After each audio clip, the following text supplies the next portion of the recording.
श्रद्धा से तोहर बरात कैले बानी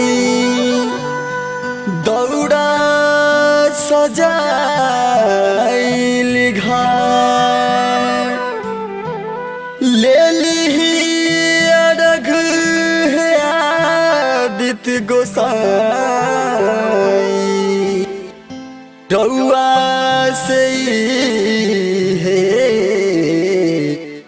अरज करतानी। हाँ 3 दिन से भूखल बानिया से लगाई। हाँ 3 दिन से भूखल बानिया से लगाई। हे दीननाथ जल्दी दरस दिखाई। हे दीननाथ जल्दी दरस दिखाई।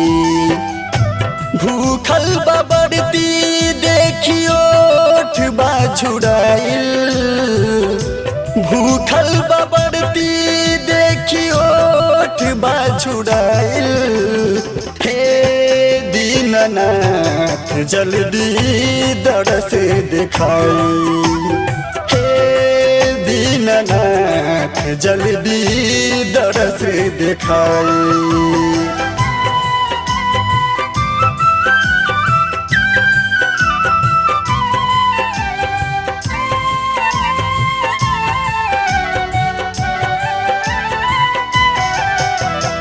एखन अपने सब सुन रहल छी एपी प्रोडक्शन के प्रस्तुति।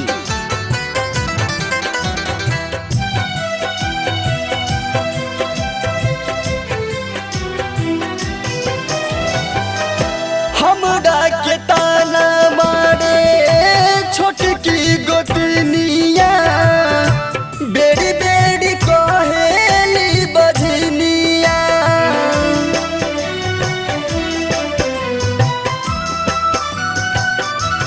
हो हमरा के ताना मारे छोटकी गोतनिया बेरी बेरी कहेली बजनिया। देई दालन हमहु गोदिया खिलाई। देई दालन हमहु गोदिया खिलाई। हे दीननाथ जल्दी दरस दिखाई।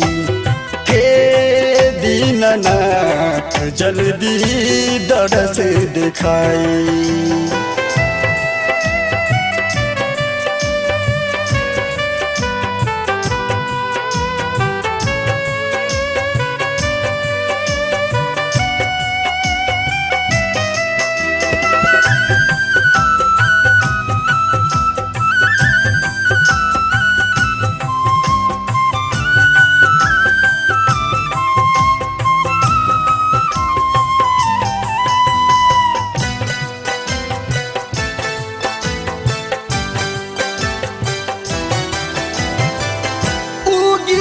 सूरज देव करी जन देरिया हो गईल अरघ के बेरिया।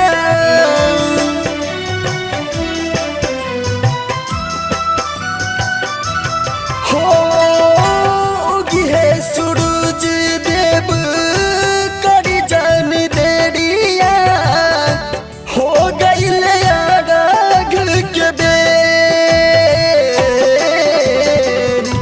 जल बीच ठाड़ अरघ देल होई।